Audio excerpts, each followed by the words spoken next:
Hello and welcome to the vlog. I spent just one night on Kinver's visitor moorings, then moved round the corner to a general towpath spot. It was glorious, but I had to press on. I wish all towpaths were like this, a big wide grass section for us boaters, with pedestrians and cyclists on their own gravel bit. I've set off nice and early, 8 AM on a Sunday morning, and I'm trying to wind the lock handles quietly so as not to disturb the people in the cottage, but it's a hopeless ambition. The wooden post marks the border between Shropshire and Worcestershire. And Worcestershire looks every bit as pretty as the county I just left.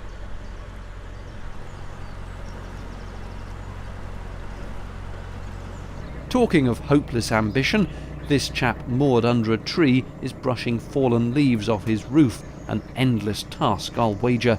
He was very pleasant, said hello, and we discussed the weather.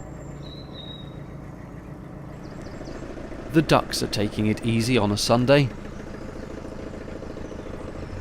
And as you go past these holiday homes, more wildlife.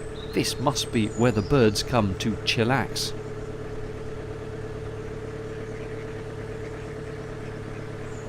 No chillaxing for me as I go round a 90-degree left turn to approach the village of Cookley. And past more holiday homes before diving deep into the bowels of another short tunnel with space for only one at a time. Notice also this tunnel has a towpath.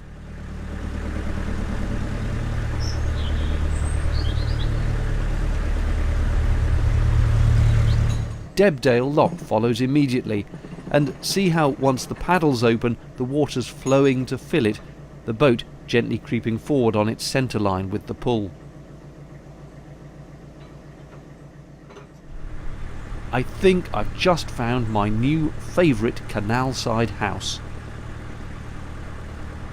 More tree-lined, high-walled sandstone cuttings here. It's a bit narrow, all a bit Indiana Jones, if Indiana Jones did canals. On to Wolverley Lock, very pretty. What you can't see is the substantial car park behind the tree dead ahead, and the pub that goes with it behind the trees on the left. I bet it gets rammed over summer. There is also this splendid little tea room, which I paused outside while I went to work the lock. It was empty, so while it filled I had a few minutes to enjoy the location. Less enjoyable were these ominous clouds as I headed onwards towards Kidderminster. With Wolverley Court Lock done, I'm now heading into Kidderminster. There are 2 locks in Kidderminster itself and 1 on the way out. I'm going straight through and hoping to moor up in the countryside between Kidderminster and Stourport. I prefer countryside mooring to towns. You hear so many tales of bored little scamps untying boats from their moorings overnight in built-up areas. My hat was ready for impending rain, which was already starting to spatter. And look at those bushes, waving wildly in the wind.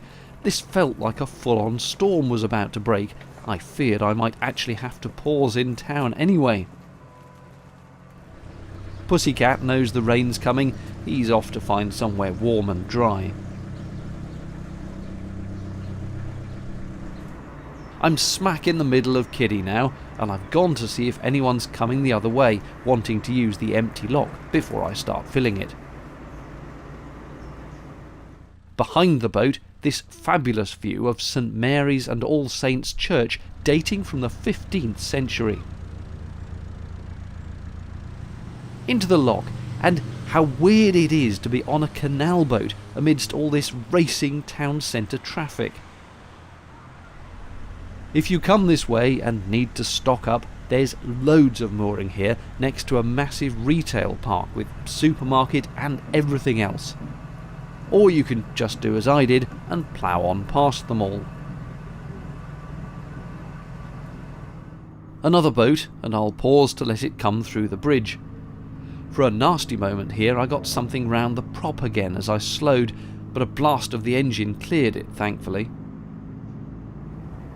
On the right, a tiny set of private moorings. I think these are Canal and River Trust ones. I'm sure I saw one advertised once.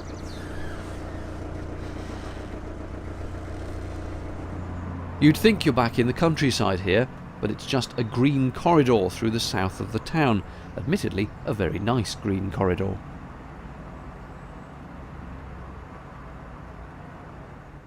This is Caldwell Lock, where another boat was coming up. This is good. It means the locks further along should now be full for me from their passage. I waited, quite happy now the rain's gone away, admiring the sandstone cliffs. Another million brick railway viaduct means I'm starting to head out of town. This is Falling Sands Bridge, closely followed by, you guessed it, Falling Sands Lock. And again, someone's coming out as I come up, so we pass on the wrong side for convenience, and they've left the gates nicely open for me. I often forget to film when I'm in a lock as I'm busy operating it, but this time around I ran off a few shots. Like some others on the network, these locks have anti-vandal mechanisms which need a special key. It's to stop people deliberately emptying the pounds. The metal cylinder stops the gear turning simply by blocking the sticky out bit of metal on the shaft. Even the canals can't escape internet memes, it seems. I'm nearly up to where I'll moor for the next couple of days, but before I get there, this bridge marks where a lock used to take the canal on the River Stour.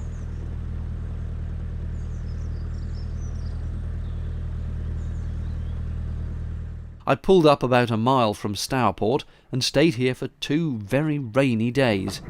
Then, on another rainy day, I did the final stretch into town, past a popular but tight mooring spot, and onto the main town moorings, from where I'd head onto the River Severn in the morning. That's it for this one, short but sweet. Join me on the river next time, eh? Cheerio.